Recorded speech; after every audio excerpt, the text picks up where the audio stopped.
Welcome to the Less Trodden Path podcast, a dedication to untangling the world in a raw and honest way, following your gut and your dreams, no matter what they may be. Often they are different to what is known as the norm, a step out of the comfort zone, the path less tread.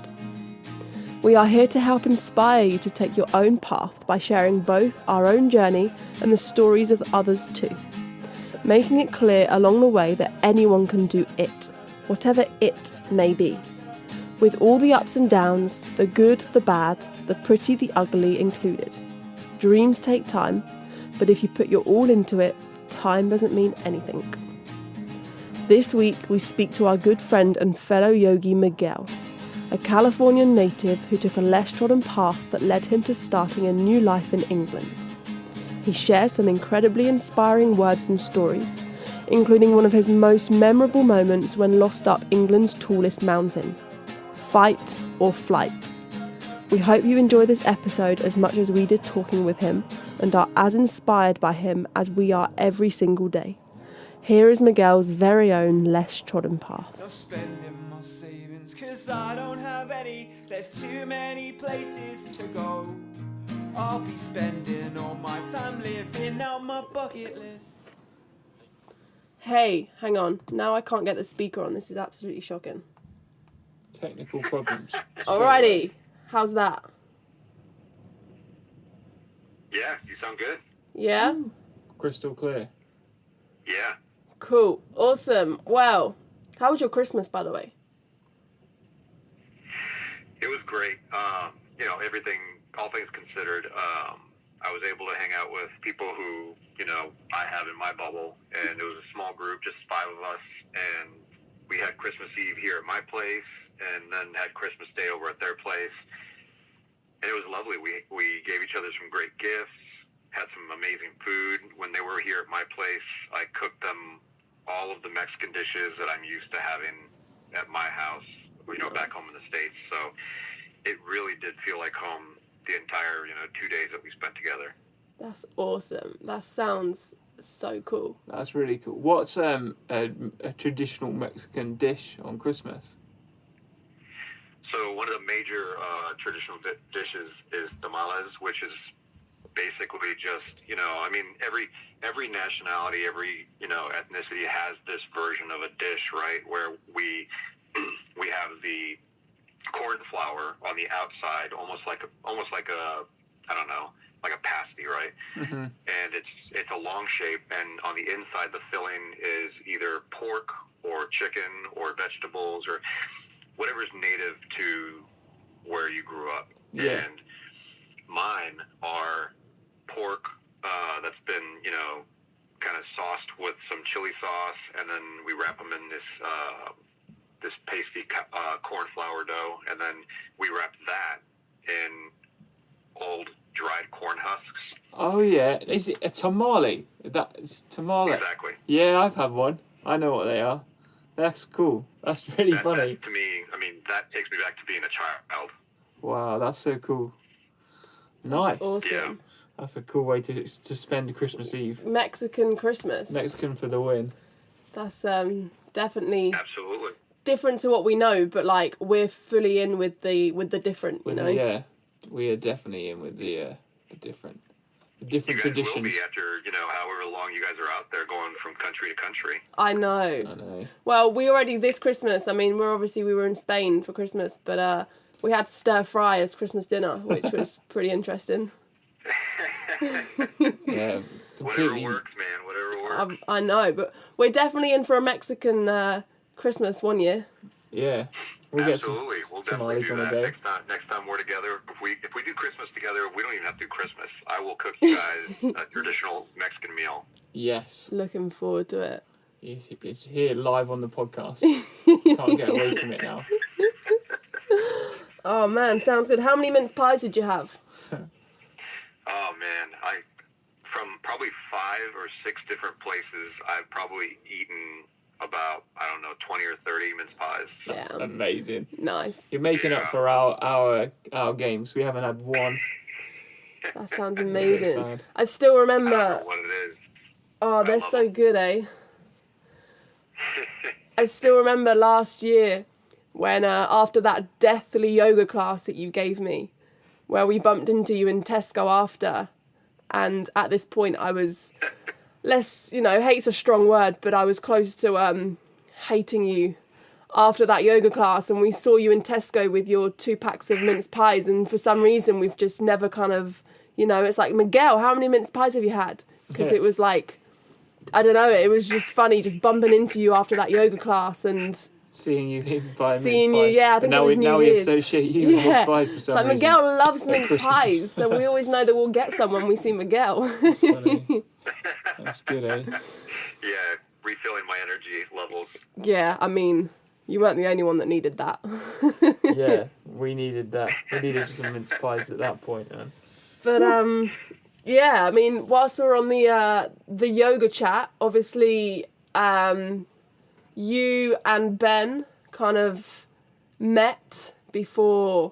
I mean, I was away at the time when you both met, and I remember hearing all about you and Ben raving on about this awesome, crazy guy and how he just has this huge mega man crush on you, and how I have to come and see you when I come back from my trip away, and how your yoga classes are just insane.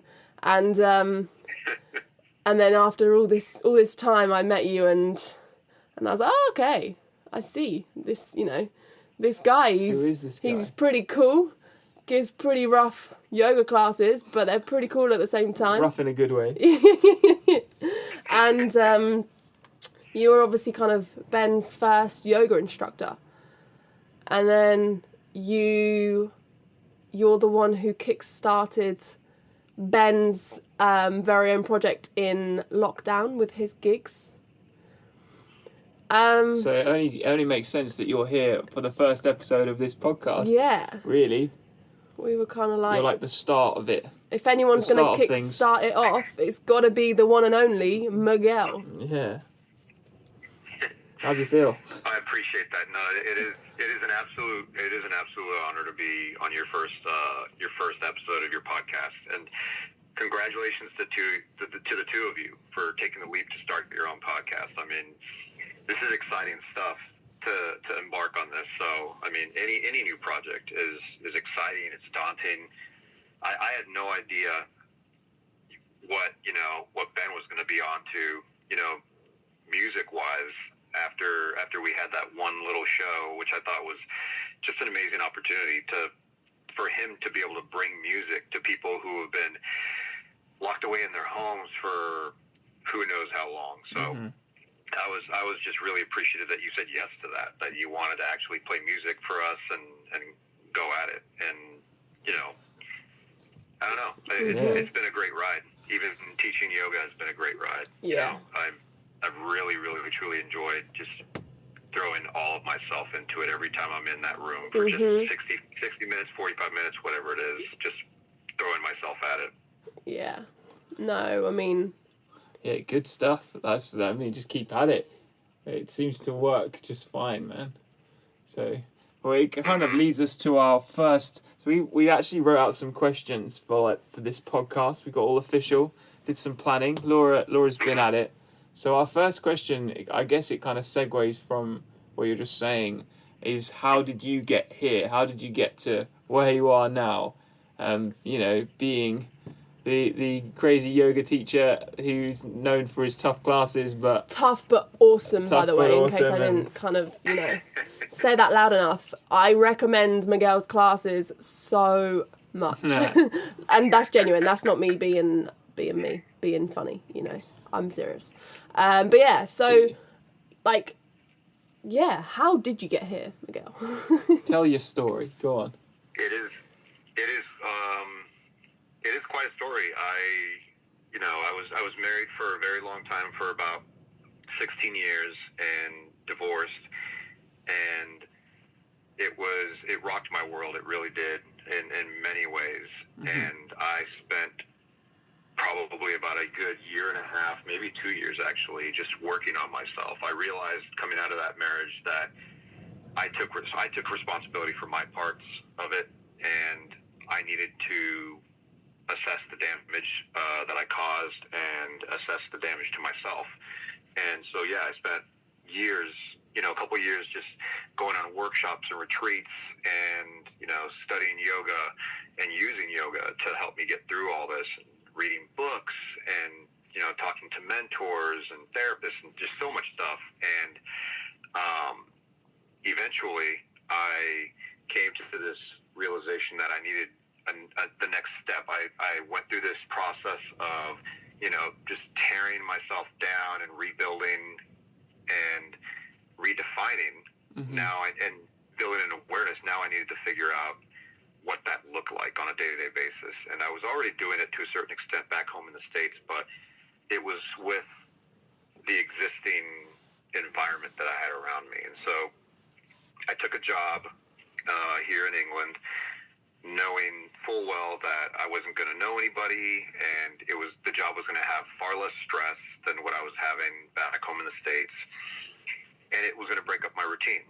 And so in doing that, I was giving myself a life reset. I figured, now I can be much more aware of the behavior and where it comes from, present this, new version of myself in a foreign place where no one knows me, without the temptation of reverting back to my old ways with the old friends, because we constantly do that. We see old friends, or we're in a certain environment and we adapt to that environment. And I wanted to be able to see what it was like to go into a brand new environment where no one knew me, no one had, preconceived notions or assumptions about me and expectations of me. And so it gave me an opportunity to see what authentic me, what an authentic version of me looked like. And part of that was teaching yoga. Within the first couple months that I moved out here, I found, hot pod yoga, started practicing there. It was the most in line with what I was taught, which was the Baptiste method. And within a month of practicing there, I asked, if there was availability for me to teach, which there wasn't at the moment. And then a couple of weeks later, Pippa, the owner, gave me a call and said, hey, we've got availability if you still want to teach. And I was teaching within a month of that. And immediately I felt part of a community. Just whether I was on my mat or I was at the front of the classroom, I knew that I had to bring my authentic self, not a cover up, not a show off, not anything else, just raw. And that has been something that I've truly enjoyed. And it's funny because you asked the question, how did you get here? It's still a journey for me. Yeah. I know I don't want this to be, the last good feeling. I want this to continue. I want this to continue to evolve. And so I'm using this also as a chance to continue to change. Yeah, you get that snowball rolling and you want to just keep it going. I feel we completely relate to everything we're doing. I mean, since we've set off, it's been, to start with, it was like, right, let's, change things up. Let's see where it leads. But ultimately with this notion of, well, we could return at any point. But as soon as we're out here, it's like, no, this is a journey now and we've got to continue forward. So that's really cool. And you guys have had your challenges along the way, which you've been able to face and learn from, right? Yeah. Yeah. Definitely. But, I guess this is the same for everyone. Everyone there's always a snowball rolling. And, like you said yourself, you still have so far that you want to go, despite, to some people, it looks like you've already, you've ticked off all the boxes in a way. But actually, you feel like you're just getting started. Yeah. Yeah, I totally agree.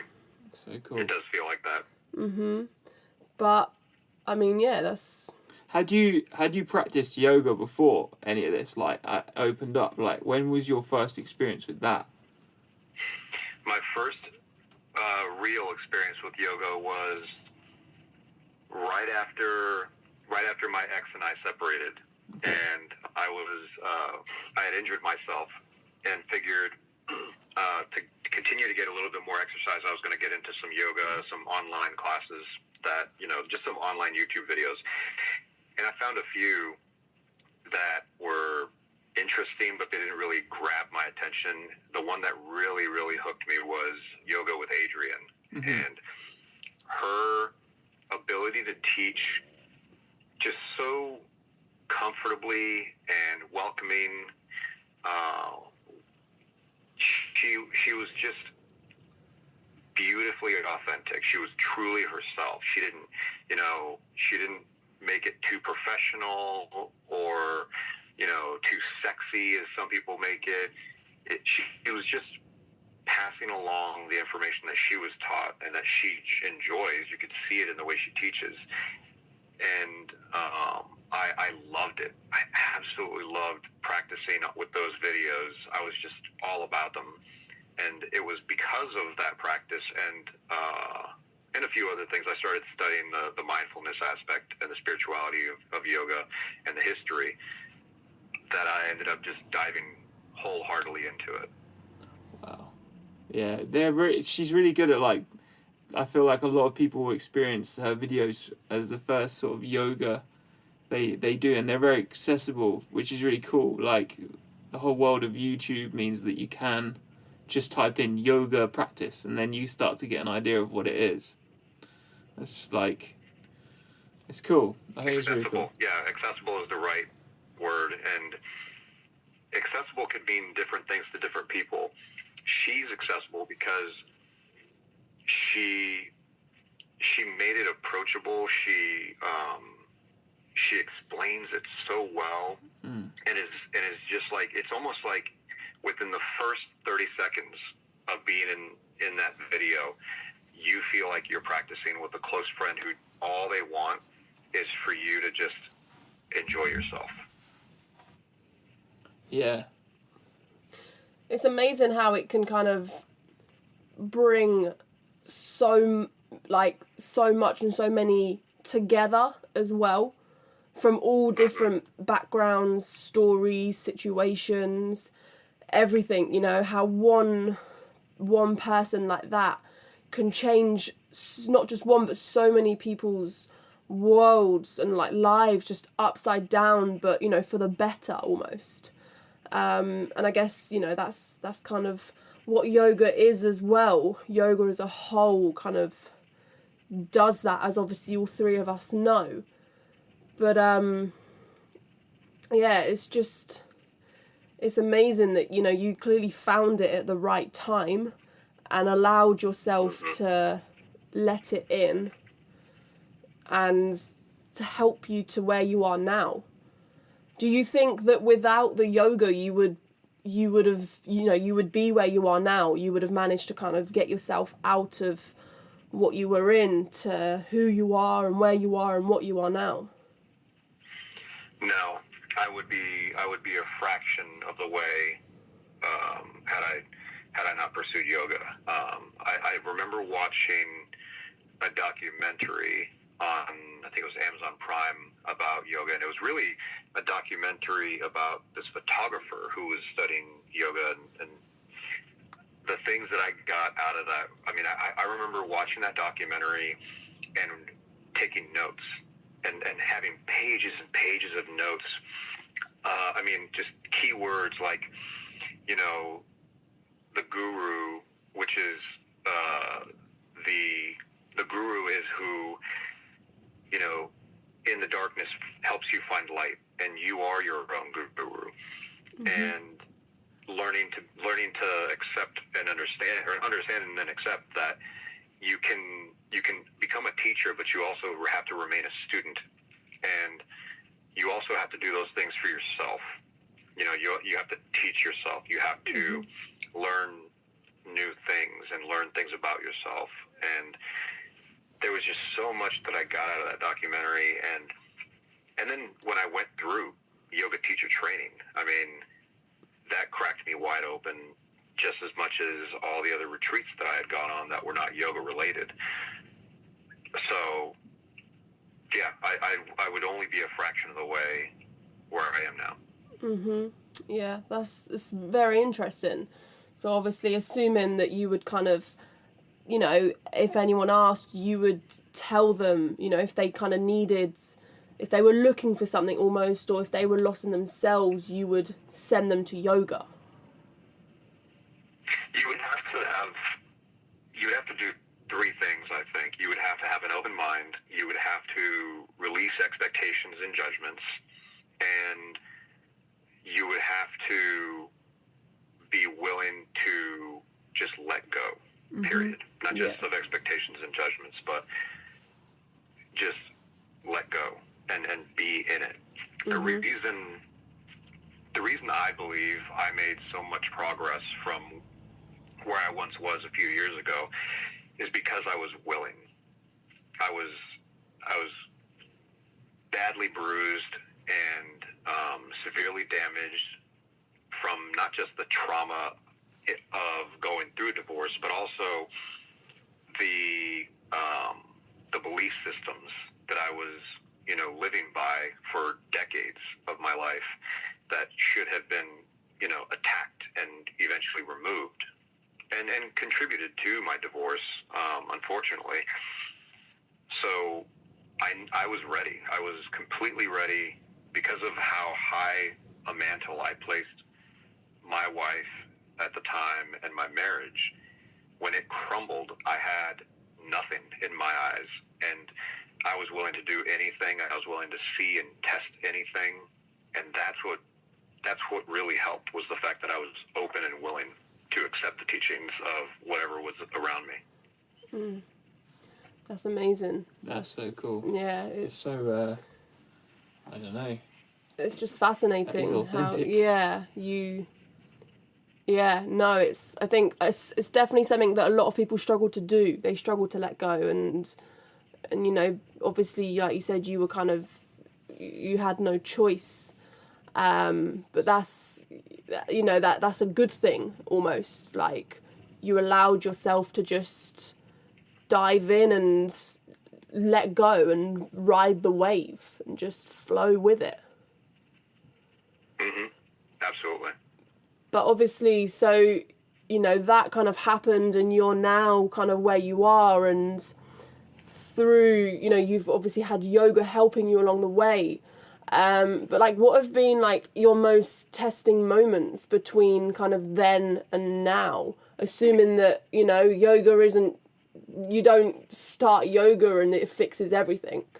Like, If anything, it unravels more. yeah, it opens up so much more, which is amazing. But yeah, again, it doesn't just, you don't do your first yoga class and that's it. You're, you know, you're this It's not kind like of you did- incredible fairy. You did yoga and then just popped out in England and was like, oh, okay, this is fine.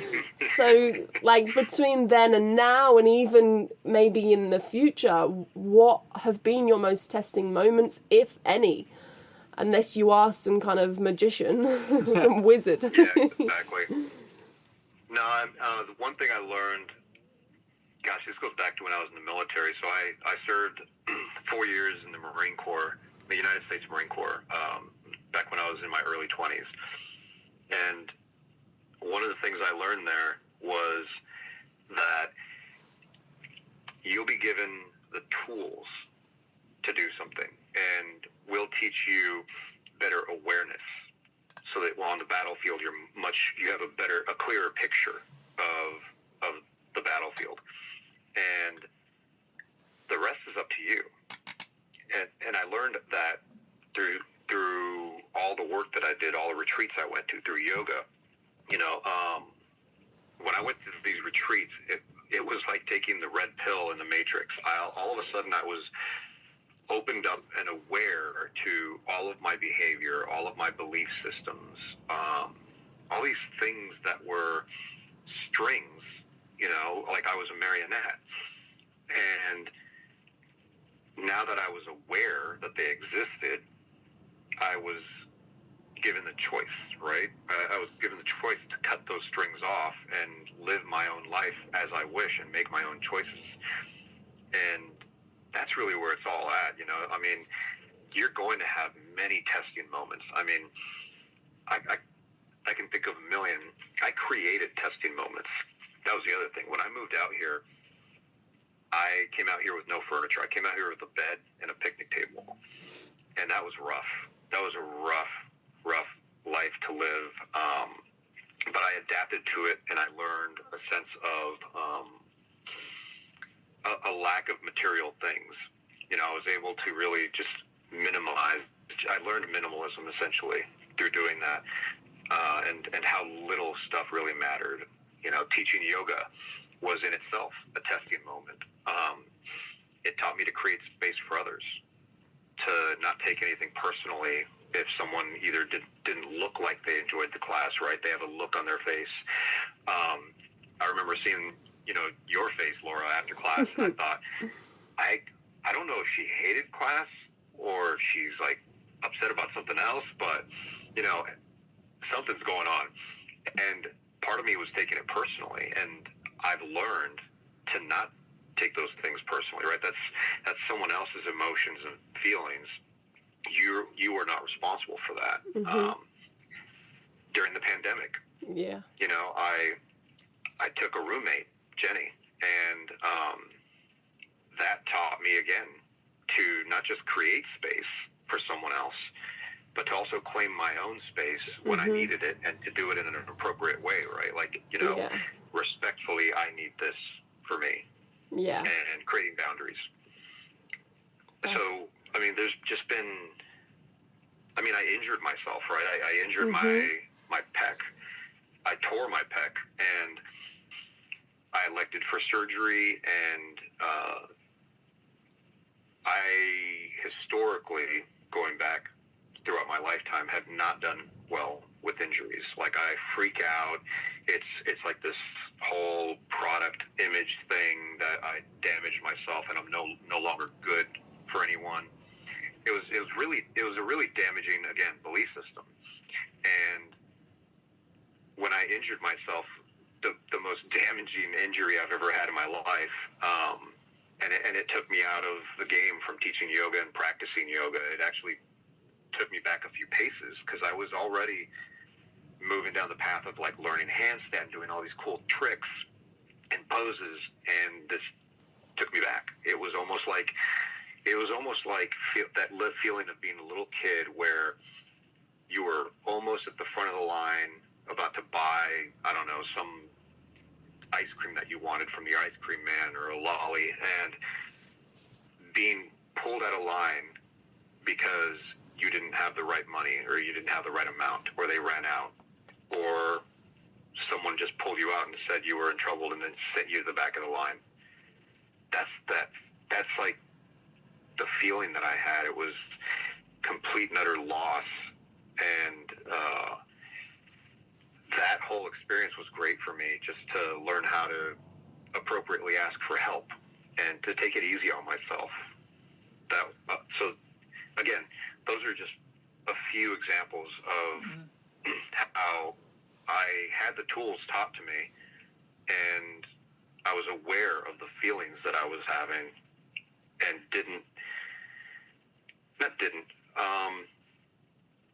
I worked through them. You know, I learned about the feeling, I observed it, and I saw where it came from, I respected it, and I let it pass. Yeah, instead of like acting on it and freaking out. Getting frustrated. Yeah, and we all get frustrated, right? We all get frustrated, angry, hurt, whatever it is.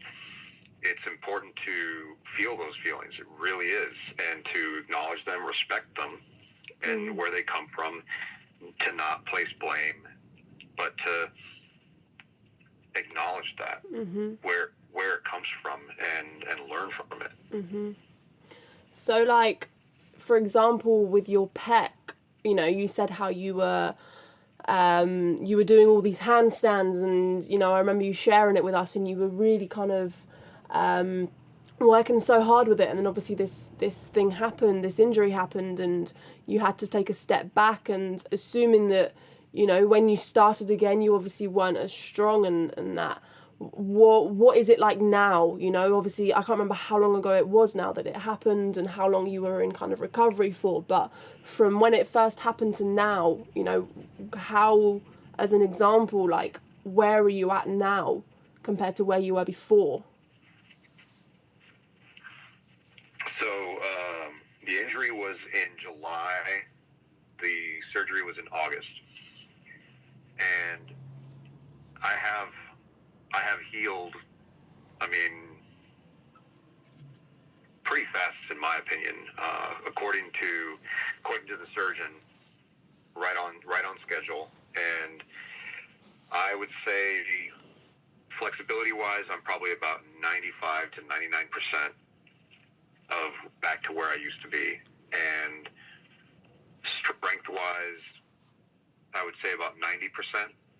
I've made it a long way, but I've also had to take it easy. I've also had to be really patient with the growth process, the healing process, because there were days and weeks where I would push it too hard, and I would be in pain. I'd be in so much pain, and it would just set me back. Mm-hmm. And I'm happy to be where I am today, knowing that it's taken so much work to get through here, to get to this point at all. And I'm just going to continue. I think it just continues to build motivation. I mean, my dad said this one thing to me that I thought was ridiculous at the time, but I got it after a while. He said, you got to practice. He said, a little bit of confidence will build more confidence, which will build more confidence, which will get you to go out there and practice more and practice harder. And it sounded kind of ridiculous to me at the time, but now it makes sense a lot more as I do a lot of these things, especially practicing, different poses or, any kind of exercise really to get myself a little bit further and building that confidence, and not just confidence in myself, but confidence in those muscles that have been rebuilt. It just takes time. Yeah, definitely. I guess that through that though you learn. It's almost like you said you were doing some cool tricks and you were doing some poses and then you were taken back to square one where you couldn't even do it at all, and it kind of like did you feel like it like ignited that kind of original what yoga did for you in the first place? Because like as we all know, like it's amazing when you do some of the crazy poses that come along with yoga, but ultimately at the core of it, it's not those crazy poses that make it what it is. Does that make sense? No, that's a great comment and a great question.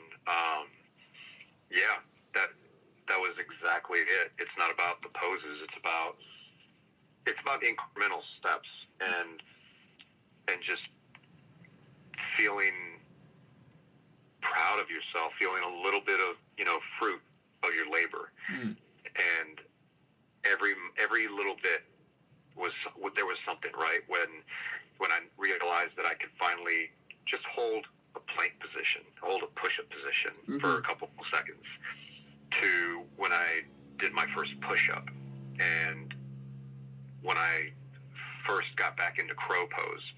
I mean, a lot of this stuff, just being able to get into a pose where I opened and extended my arms fully felt so much more than a physical experience, because there's so much expression when it comes to yoga, and I speak to that a lot when I teach and have people say go into like tree pose and open their arms. I tell the students to express themselves. You don't have to be the tree that's sitting next to you. You can be whatever tree you want, and you can hang your arms low, high, wide open, fingers open together, whatever you want. This is your chance to shine, and being able to get back in some of these poses that represented that to me, it was an exceptional feeling to just be able to do that. That's amazing. My friend has a really good whenever I've experienced an injury or something along those lines, never as bad as the one you've had, so I can't even imagine, but he always said that it's always great to think of it as like in the moments you get injured and put back to that that starting point is when you're really gonna grow and develop and come back stronger. So like when it is healed, you'll have learned all those lessons that you learned that you wouldn't have done had that not happened. I always thought that was a really cool way of looking at any time you do get those setbacks, not just in like a physical injury, but like, you know, mentally too. Like if you in the long run you can reflect on them and go, hang on a minute, I wouldn't have learned, you know, I wouldn't have learned all those lessons had it not happened, and have actually through it come back stronger, both physically and mentally. So Very true. hopefully you're on that true. journey, eh? Yeah, and one thing that I really love about this entire experience is that I've been able to put all that information together through my experience and teach it when I got back to the classroom and give that to people. I mean, that's my favorite thing. You know, one of the greatest quotes that I'm going to paraphrase from Kobe Bryant was, you know, I'm from Los Angeles, so I'm a huge Laker fan. Kobe Bryant said that, you know, we get better at something and then we give it away. That's the best thing you can do in life, is to get really good at something, excel in it, and then teach it to others so that they can excel, so that they can be better versions of themselves and hopefully better than you. And that's what it made me feel like. Like as soon as I can you know, put that knowledge together and give it away when I taught, it made me feel that much better. That's so cool. I really, really like that, because, you know, that's obviously kind of what we're, as in this podcast, this conversation right now is almost trying to do as well. You know, we want to, what we've kind of learnt so far, alongside what we've done and what we're working on and what we're yet to do, we want to share with others, but in the sense of inspiration and also, you know, reality and the raw and honest truth behind everything. No matter what you do, there's ups, there's downs, there's good, there's bad, there's injuries, there's the lot, you know. So you saying that is really, really it kind cool. of puts it to perspective. Yeah. It's really cool. But through, like, obviously everything that you've just said, alongside, so obviously, you know, you mentioned the testing moments, which, you know, obviously, like I said, everyone has, and also you've just mentioned kind of something that means a lot. But what's the most memorable moment from it all? Be that yoga, be that the journey from, you know, back then to now, even just the plane journey. Anything, you know, what's kind of the most memorable moment of where you are right now, taking the path that, you know, the unknown path, taking the less trodden path. What is the most memorable moment from it? Since this whole time, well, I mean, the first memorable moment I can think of just of this entire experience, since being here in England, would be when I went and hiked up Scuffle Pike.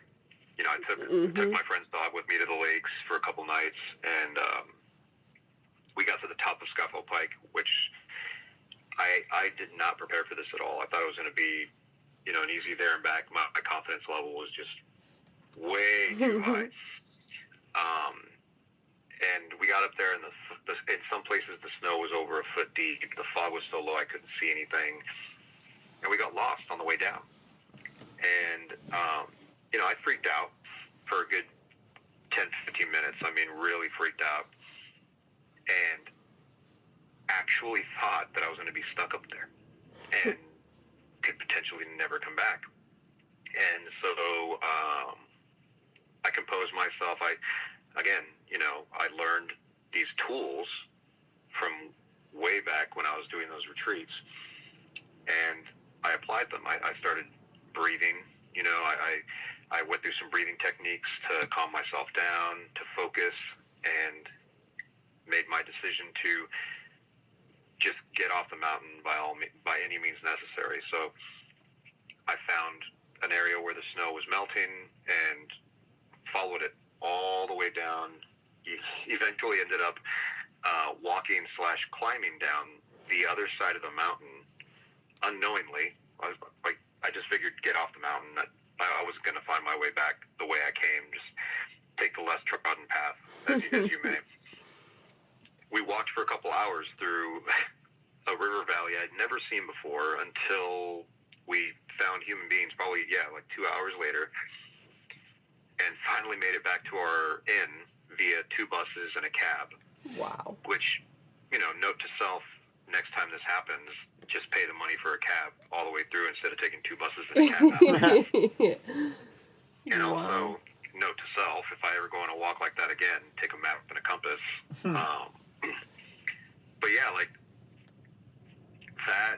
that was that wasn't a test of, my ability to work with others and things like that. It was a test of will for me and what I was willing to do just to survive, to make it out. And sometimes when I look back on that day, I underestimate the story. I think to myself, oh, it was no big deal. I got lost and then I made my way back down, whatever.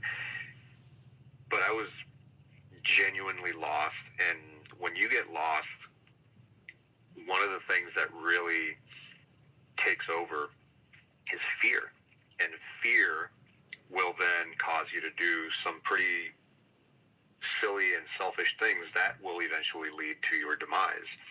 In any case, whether it's divorce because you're afraid of, so many, issues, and you try to manipulate the situation to be the way you want it to be, whether it's being fired from a job or anything. Fear will eventually get to us and will behave erratically. I mean, that goes back to the whole fight or flight nature of it all. And I didn't want to be in that place. And so that's really the big lesson for me, was to recognize the fear, recognize the behavior of that erratic behavior, and to recenter myself no matter what's happening, whether, I'm at a party and there's a fight, or there's a really harsh conversation happening. Anytime I'm uncomfortable or in fear, I know that I can recenter myself. It may take me a few minutes, but at least I can take those few minutes to recalibrate and come to the situation authentically and not in a defensive nature. Wow. That's so cool. That's so well said. We knew this podcast with you would be good, but this is like absolute gold. Coming out with some great stuff. I think that it's really interesting that you said, like, your kind of, when you went through everything you went through, that your initial goal almost, I suppose, was to like strip yourself back down to your authentic self. So like, who is Miguel without any belief systems, without anything? And then your most memorable moment so far is a moment where you had to be stripped down. Like in those moments of like when it's actually survival on the line, or like, those really scary moments, that is when you have to be completely authentic, because you can't, it doesn't matter what you believe at that point. You have to, you have to do the right thing. I just think it's really cool, like there's like a link there. Mm. I think, Scarfell Pike. I've never actually done Scarfell Pike, but like, it sounds like it's going to be, it's only England's tallest mountain, it's fine. But like, actually, it's just like any mountain. It's, it can humble you down. Yeah, definitely. If you. One thing you have done is sold it to us. That's for sure. Yeah. You can take us along if you want. Yeah. You can take us on the Miguel tour of Scarfell Pike. We'll just take one. We'll just take one cab. You said it really well by saying strip down, because the one thing I had to rely on when I made the decision to go down that mountain was my intuition. I had to have confidence in my intuition, because by myself, I couldn't rely on the opinions of others. I couldn't sit there, which is something I know I've struggled with in the past, where if there's me and someone else or 5 people, I can very easily put aside my choice and my intuition and just go with whatever the group says.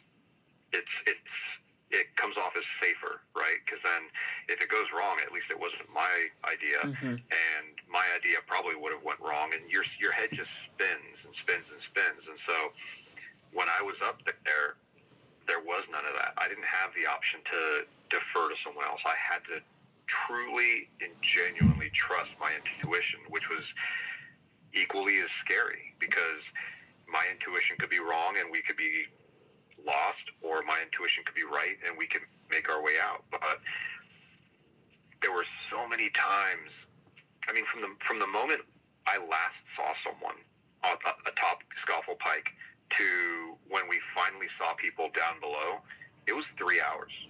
Wow. There were 3 hours where I was questioning myself every now and then. Did I make the right decision? And my gut, the intuition, my gut was telling me, keep going.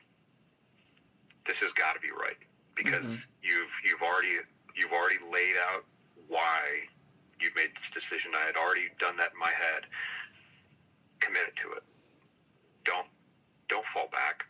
And it's not about being stubborn. There's a difference between, believing your intuition and being stubborn just because you want to be stubborn.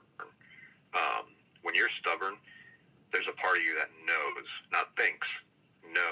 you're wrong, and you need to really listen to that. Mine was mostly a self-questioning, and the level of confidence and love that I had when we finally got out of there was overwhelming. I mean, I was overwhelmed with so much emotion getting out of there, because I trusted my intuition and we got out of there. Wow, I guess, that's a pretty big bit of advice for life itself, eh? You could have sat on the top of the mountain and just let it, just give up almost. Just assume that was it and you had the worst of it and that was that. But instead you listened and you followed your heart, your gut, and it may have been 3 hours later, which... 3 hours is 2 buses. 3 hours, yeah, in a hike is a long time.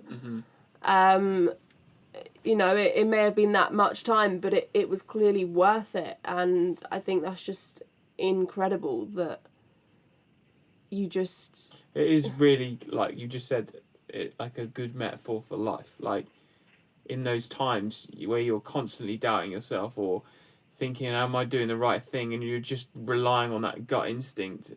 Even if it is 3 hours, even if that could translate in life terms to years, like if you're still following your gut, you will get to that point. And then when you get to that point like that, that explosion of emotions will happen, but you've made it. You'll have done, what you set out to do. I think it's a really good, I don't know, just a really good sentiment. Yeah.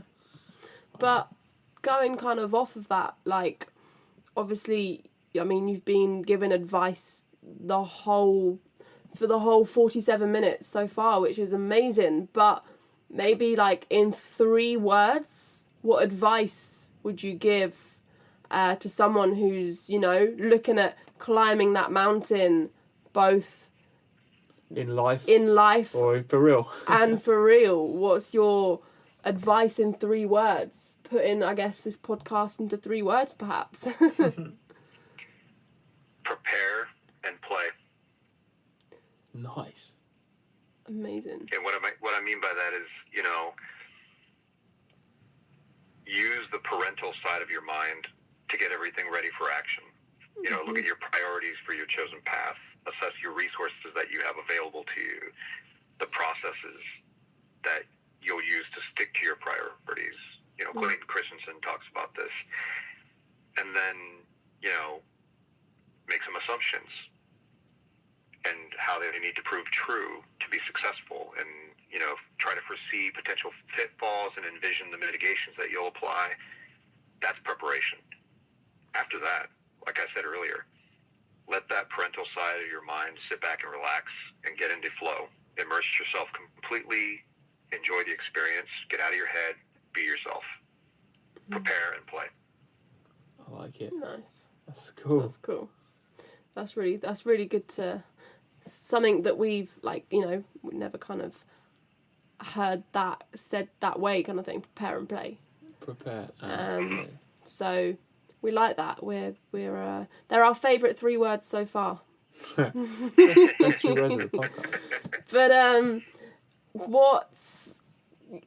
what's like, obviously, you know, the next big thing, both the next big hike or just the next big thing in life? Because you were saying how you've done all this stuff and you are where you're at, but you're not where you want to be, or, you know, or not necessarily like that. Getting the There's journey still going. You're just starting the journey. There's still things that you want to tick off. So are those things already kind of set? Or, you know, do you know what the next big thing is? Or you're not sure, but you know that it's out there? So I have a list of, and this list changes every now and then, of what I call grand experiences. And they're all kinds of things. And yeah, I have many different projects that I'd like to start pursuing on there. I won't tell you all of them right now because they're not all kind of front and center, but the one that's front and center right now is I've been tagged to host a major event for this organization called the Irreverent Warriors. And what they do is they bring veterans together to use humor and camaraderie to improve mental health and prevent veteran suicide. And their main event is called the Silkies Hike, where they walk 22 kilometers with 22 kilograms on their back, representing the 22 military suicides a day. And so they've tagged me to host the first one ever here in London. Wow. And so I'm putting that together in 2021. That's the big project that I'm working on. Wow. That sounds incredible. That sounds... Wow. Like, yeah, definitely a big thing, and definitely... It'll be huge because we're gonna merge the U.S. and U.K. veterans together. Wow. It's gonna be a beautiful sign of solidarity for this one cause. That sounds insane. That's, yeah. I don't know. Yeah, that's an incredible thing to be a part of. And then host it, like, be that part. That's amazing. It's nerve-wracking. Yeah, don't get me wrong. It's nerve-wracking. It's a lot of pressure that I'm putting on myself, but it's something that's bigger than me. And I feel I was taught through yoga, actually, through yoga and some of the retreats too, but mainly through yoga. You've got to always be up for something bigger than yourself. Yeah. I think like the best things in life are always things that you pursue that are bigger than you. And like I always say this to Laura about like what we're doing now, and like she said, she kind of touched on it earlier, but like one of the reasons we want to do like a podcast like this is because what we've experienced through like taking our less trodden path is starting to lead to things that we want to make bigger than us, you know? Because like if we can inspire people to do the same, to follow their gut, to follow their instinct, like that's bigger than us. But like, I mean, to take it on the level of what like you've just said about that's like a huge thing. And like I think that any time in life you're presented an opportunity to do something that's bigger than you, then like it's always something that like it's always worth it. It's always worth it, and you'll get more out of it than you even imagine, kind of thing. That's so cool. Where are you thinking of? The fear will tingle, right? The fear will tingle in your stomach. You'll feel that fear of I can't do this, or this is a lot, or I don't deserve, or whatever. All those things are going to happen. I felt all of those things when my buddy asked me to host this event, but that's not a reason to say no. No. No. Especially that it will change so many people, or, you know, change or touch or whatever the word is. It will just hit so many people as well, but in a good way. And that's something special for sure. Wow. Is that so? Yeah, so we're looking at summer of 2021. If Nice. you know, if things don't turn out, we'll just keep pushing the date to the right. But Yeah. I'd like to pick a date soon and then stick to it. Yeah, definitely. Well, fingers crossed that can, you know, with all that's going on in the world, fingers crossed that it's something that can happen, because that's magical, man. Yeah.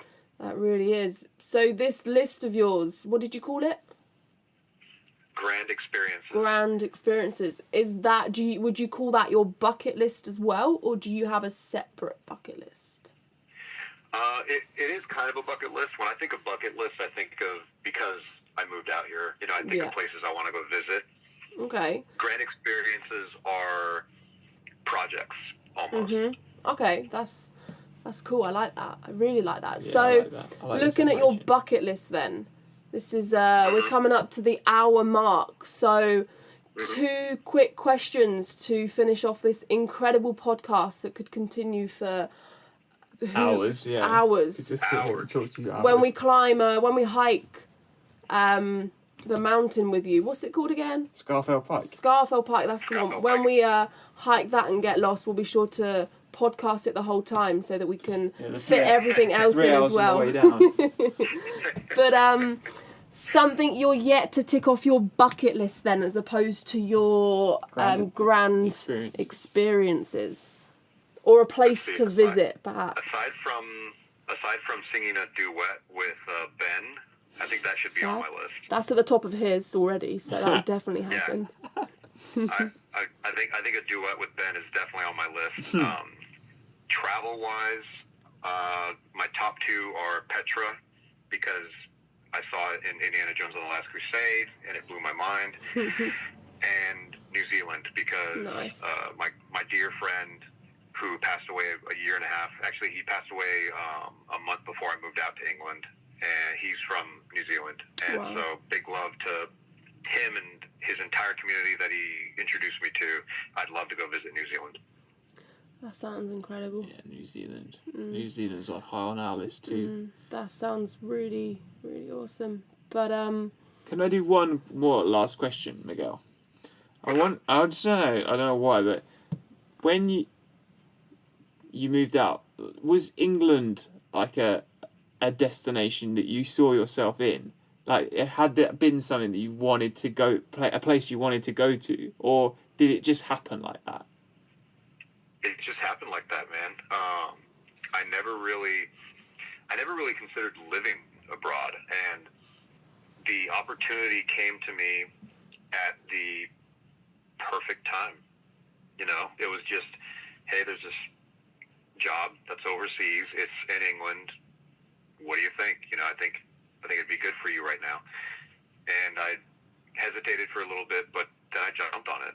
I never before that had any plans of living overseas. Do you think the fact that you didn't have expectations of living overseas has like contributed to the experience? Yeah, I mean, that's a great question. I never even asked myself that.